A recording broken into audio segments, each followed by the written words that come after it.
ayan, good day Sir Jonas. This is my website. Ayan, Magenta GameX website. So, ayan, walkthrough lang tayo. So, dito sa website ko is meron tayong logo, ayan, Magenta GameX. Then, meron tayong search bar. Then, may magnifying glass din for search bar.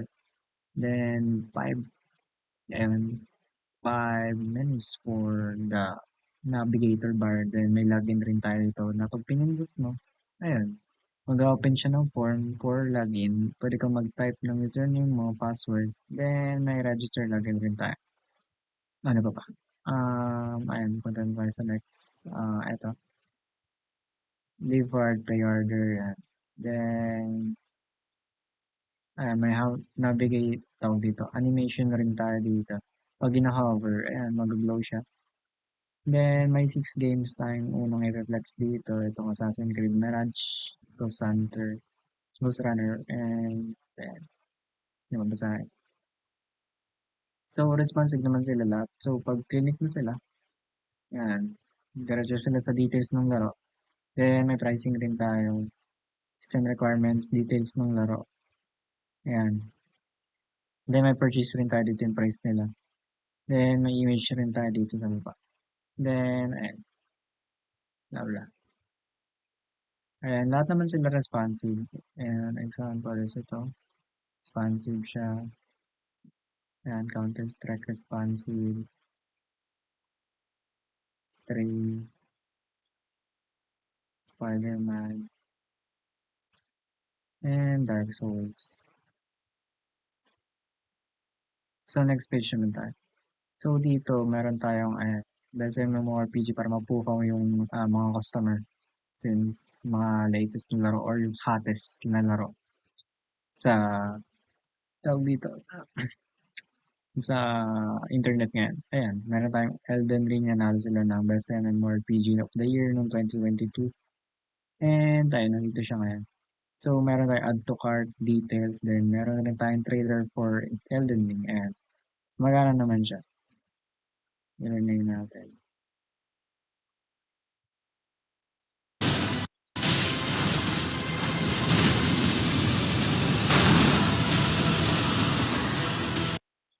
Ayan. So, ayan, meron rin tayo ditong details konti.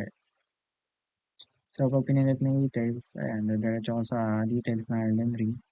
Details, the system requirements para dun sa minimum specs and, ayan, recommended specs para sa PC para malaro mo tong game na to. And, ayan, balik tayo dun sa pangatlo naman na page. So, meron tayong pre-games, ayan, download now, then details. So, itong animation na to is keyframes lang yan. Yan, yung glowing, neon glow. Nilagay ko sa neon muna bago ilagay ng glow effect para magbago-bago ng kulay. So, pag pinindot mo tong button na to, pupunta siya sa Valorant, sa official site nila since libre, then madadownload mo naman siya. So, why not? Ayan, may details rin tayo para sa Valorant. And, para sa CSGO, ay sa CS2 pala. Yan, pag pinindot mo, diretso ako din doon. Then, pag pinindot mo yung details niya, ayan. Same, halos same naman lahat ng game dito ng format ng CSS. Ang pinagkaiba lang nila is nung details nung HTML nila.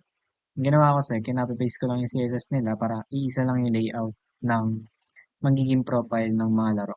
Or, ayan, para maging synchronize. Then, ito, meron tayong categories. May role-playing game tayo, action games, tsaka adventurous games. Adventure games. Then, may mga hover effect rin tayo, syempre. Yan, responsive lahat naman ng games, and napipindot sila. Ayan, pag pinindot mo ulit yung Dark Souls, ayan, diretso ako sa Dark Souls. Pag pinindot mo yung Assassin's Creed Mirage, ayan, diretso ako sa Assassin's Creed Mirage. Nandito yung price sa gilid, dito yung image sa baba. And ano pa ba? Ayan, halos lahat naman yung responsive. God of War. Ayan.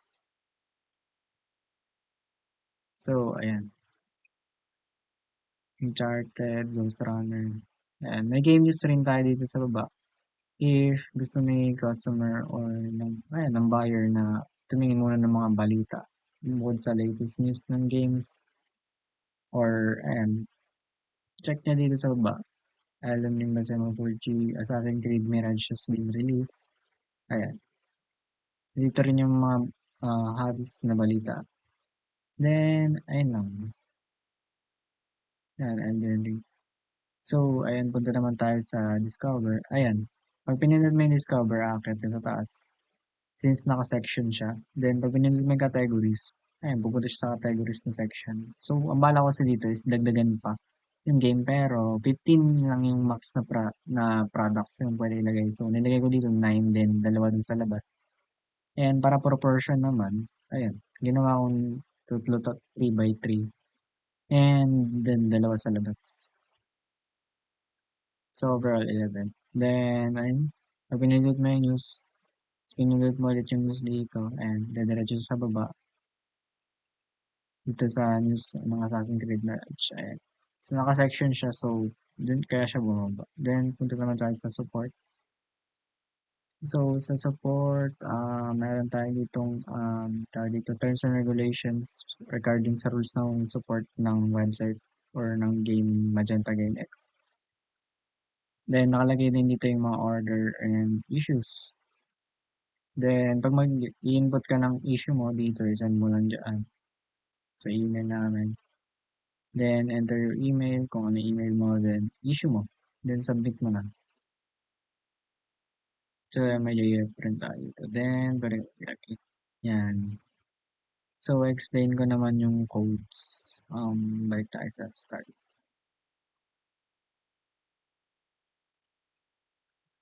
So, ayan.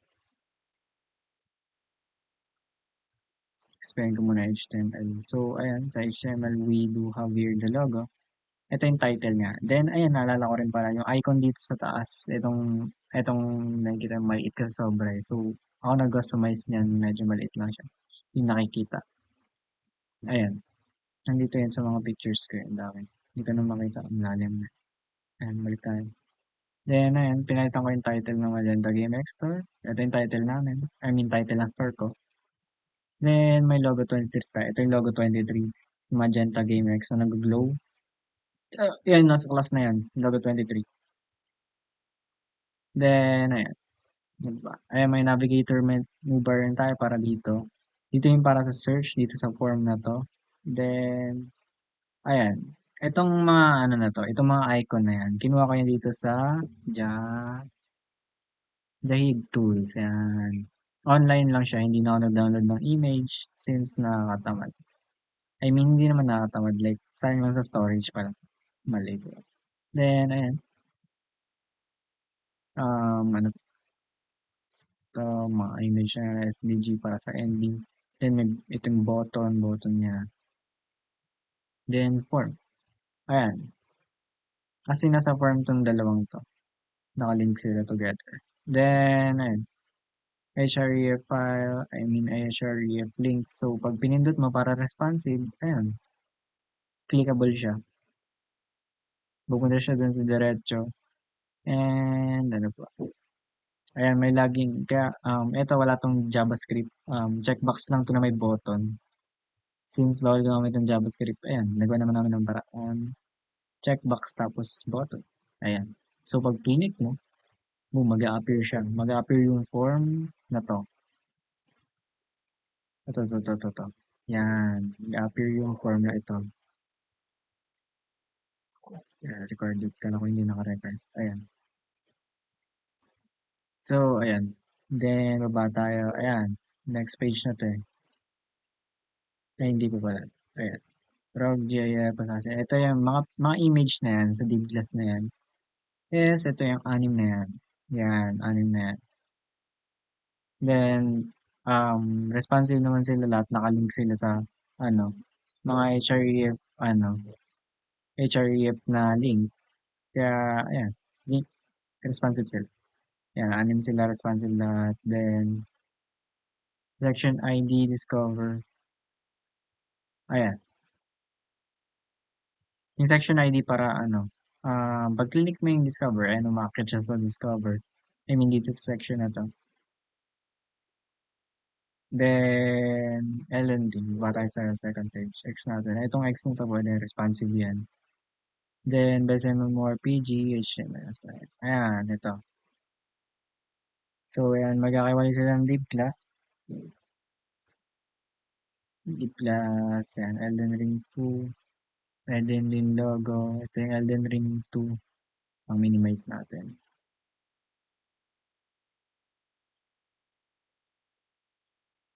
Yan. Best MMORPG of the Year, The Golden Order. Ito yung Golden Order. Then, Rise Tarnish, ayan, H2, H1. First heading, second heading. Pinag-iwalay ko sila ng heading, nilagyan ko ng ID para mas madali silang ma-edit. Kasi pag magkakasama H2, ang hirap i-edit. Medyo nahihirapan ako. Yan na yun, ending ng section. Then, third page na tayo. So, yan lahat yung may animation, hovering effect. And, ito, pre-games naman tayo. Pre-games. Ayan. Yan, nilagyan ko ng, itong GIF sa likod niyan is GIF lang yan, picture. Then, nilagay ko yung background, nilagyan ko ng blur konti. Isa na yan. Ayan. Medyo mahaba si CSS, so, explain ko na rin magkasama sila. So, ayan, sa scroll bar naman ito sa navigator menu, ito sa, ayan, sa navigator menu rin yan. Then, ito pag-hover ng navigator menu. Ito sa, ito yung tawag dito, store, descriptions, nung anong categories, ganun. Then, pag na-cover siya, then overlay para pumatong yung login doon. Then, yung login container, ito yung container ng login. Yan yung nilalagyan nito, itong build na yan. Pag pinindot mo para responsive siya. Then, yung mga properties ng login, H1, H2, password, username, input, text, yan, lahat yan nandito sa form na yan. Nasa loob ng login container kasama yan dun sa login. Ayan, sa loob ng login container kasama yung mga logo. Yan, yung mga icon pala, I mean, Facebook, email, button, Xbox. Then, open login button, ayan, kasama yan doon. Hanggang dito sa may display block ng overlay, kasama yan dun sa login dito. Yan. So, ayan, dito sa third page naman balik tayo. Ayan. Ayan, so yan, lahat. Naka-div class sila separate since para mas madaling i-modify and ma-move yung properties para sa akin. No? Kasi kinakopy ko lang yung tawag dito, top left. Yung positioning nila mas madaling i-modify. Pero mas madali pag naka-grid box. Ang mali ko lang is hindi ako gumamit ng grid and flexbox. Ang ginawa ko, mano-mano ko silang sinet ng position. Pero responsive pa rin sila sa malilit na mo screens. So, ayan. Details download na. Pag pinindot mo yung download na, ayan, sinabi ko kanina, diretso ko sa site nila sa Counter-Strike 2. Then, ayan, categories. Categories. Ayan. Categories, sport page. Ayan, meron tayong 3 categories. Role-playing, action, tsaka adventure game. Then, ayan, nakaseparate naman sila sa lahat ng field class. And, ayan, responsive. Nakalinkin sa iba-ibang page ng HTML. Ayan, mga okay. Ayan. Excuse me. Then, ano pa ba? Ayan, halos same lang naman lahat ng explanation yan. Nasa different div class.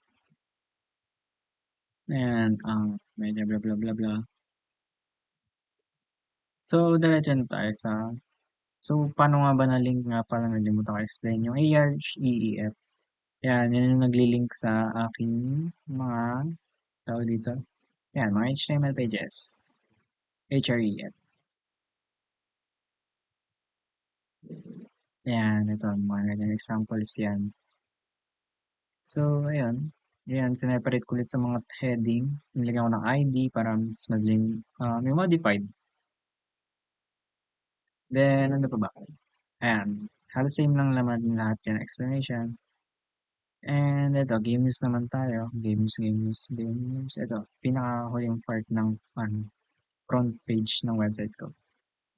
Yan, dito makikita yung balita, nakalagay dito yung mga description ng H2 is yung, yan, may ID heading ulit tayo para sa separate na ano. Ayan. ID heading yan. Then, ayun, may line rin tayo sa dulo. Ayan yung line is, hindi pinasok ko na dito para mas madaling i-move or galaw-galaw since ang hirap nyo tingnan pag sa CSS nakalagay. And ayan, may terms rin tayo sa support. Yan. Then yung mga button na yan, galing yan dito sa Jahid H. Online lang siya. Hindi ko na din-download. Then, punta naman tayo. Ayan, so pag pinindot natin yung discover, sinabi ko kanina, naka-section yan. Kaya ulit yan. So, pinindot yung news, pupunta doon. Then, categories naman tayo sa page 3 ng HTML ko. So, ayan, same explanation kanina. Kinapi ko lang yung ano yan. Naka-div sila. Then, may image source, responsive naman sila. Then, yung sa login form, kinapi-paste ko lang dito para mas madali. Since halos same naman lahat sila ng ano. Ayan. So, ulitin ko. So, sa Dark Souls, magana yan. May image. So, explain ko yung ano nila. Kunyari, pili tayo. Game number 3, Dark Souls. Game 4, HTML. Yan. Mag-a-apply to sa lahat ng layout form. Ito, pare-pares lang sila ng CSS. Ayan, nakalagay dito yung ano, yung login pa rin, syempre. Hindi mawawala yan. Then yung logo. Yan, Dark Souls nakalagay dito sa taas. Yan, mga HTML sheets. Then, ayan, div class style. Pinasok ko yung div, yung style dito. Yung kalahati, I mean, hindi lahat ng CSS ko is nasa loob ng CSS file. Yung iba nilagay ko dito sa style ng ano, sa loob ng HTML. Ang hirap hanapin kasi yung mga lagi kong ginagalaw na, I mean, yung mga ginagalaw ko talaga ng madalas is nilagay ko na sa HTML. Ang hirap nilang hanapin sa CSS since ang dami nang nakalagay doon din. Natatagalan na akong hanapin talaga. Pag kinontrol F ko naman, ang dami nag-a-appear. Nag-a-appear yung sa media query, pati yan dito. Then, ayun. Yan, nilagay. Ito yung naka-grid form ako dito. Tinatamad na kasi ako ng ano. Ang, ayan, doon ko naisip mag-grid. Kaya nilagay ko na dito. Para di na magke-query. Media query. Ayan. So, ayan, responsive rin yan. Mga images kinuha ko online, copy link. Copy link, yan. Yun lang. So, halos lahat niyan, itong 9 na games na yan, is same ng explanation. Ayan, magkakaiwala sila ng HTML, Game 3, Game 4, Game 5, Game 6, Game 7, Game 8, Game 9, Game 10, Game 11, lahat yan. Then, ayan, sa CSS explain ko na rin. Pero isa lang explain ko since ang haba nito. Ayan, haba yun. Ayan, mga menu, login container. Ayan, container sa login yan. Na-explain ko na kanina, HTML, ito form. So, ayan, ito yung mga modification ng mga text dun sa H2, yung positioning nila. Ayan, yung position sa absolute, may tatlong position, absolute, relative, fixed, tsaka yung isa, tumutok ka isa. Then, ayan, ito yung ginagamit ko pang galaw or position ng mga image ko, top tsaka left. So, ang ginamit ko dito is px hindi percent, nagkamali ako dyan. That percent yung ginamit ko pala dyan, since para din ako mag-media query. Then, ang gagalawin ko lang ng font size. Then, display block para maharangan yung ano. Then, yung lapad niya, yan, font family, border main, blah, blah, font weight. Yan, mga modification na lang naman to eh. Ito sa image, paano kami manipulate yung laki niya, yung size niya, yung position niya, yung kulay ng border niya, yung border radius niya. And ayan, sa purchase button, purchase H1, purchase H2. Yan, mga modification na lang naman to ng ano, para makontrol ko yung gusto kong itsura nung ano, button, nung letter, or nung text. Halos same, lahat same yan. Then itong icon rin, yan, minodify ko lang din yung mga, yung size nila, then yung position nila. So, ayan. Halos lahat ng games, I mean games dito sa ano ko, website ko is same ng CSS. So, ayan yung explanation ko doon. And, punta naman tayo sa support. Support, page 3 HTML, yan support. Hindi, page 2 yun. So, ayan sa support, explain ko na rin. Yan, may login na rin dyan. Tapos yun, same copy lang. Tapos nilagay ko yung, gumawa ng sarili kong rules para sa website ko. Siyempre, ako may-ari ng website. So, ayan. Um, ayan, GIF ng repairman. Ito yan. Ayan, may placeholder rin tayo para sa email kung balak may customer mag-issue ng refund or kung may issue sa products namin, na products ko. Then, ayun. Ayun, mga icons, may submit button, ito yan. Ito ba? Page 2 CSS. Page2.css. Ito, styles2.css. Ayan. Same lang naman lahat ng modification. So, dito nagbago konti. And mayroon tayong input type. Minodify ko yung mga yung mga input.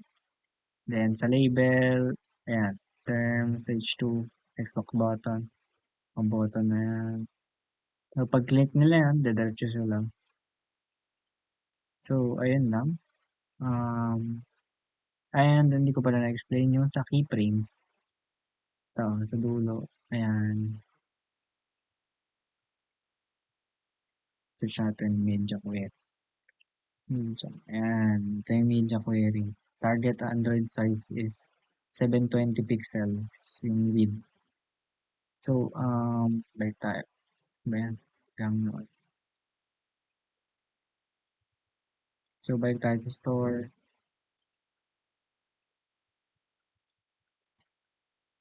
So, ayan. Pag minimize naman, ayan. Hindi ko na masyadong miniportan yung responsiveness niya. So, ayan, nakalist down lang yung mga games dito. Since itong mga games ko is intentionally for PC games lang siya. Hindi ko na in-effortan yung Android devices. And responsive pa rin naman siya kahit 720px yung width na target. Ayan. Ayan, nandito yung mga games ko. Then categories ulit. Ayan. Ayun lang. And sa keyframes pala ng animation, nalipot ako explain. Nasa may dulong-dulo ko nilagay. Para hindi na mag-hard. Itong star twinkle, wala yan. Hindi ko na ginamit animation yan since ang lag ng website pag nilagay ko yan. And, ayan, yung mga glowing neon. Ayan, keyframes, yung, ayan, yan. Tapos, parang mo siya ilalagay, i-include mo lang tong neon dun sa website mo or neon 2. Dalawang modifications ng animation, tong neon tsaka neon 2.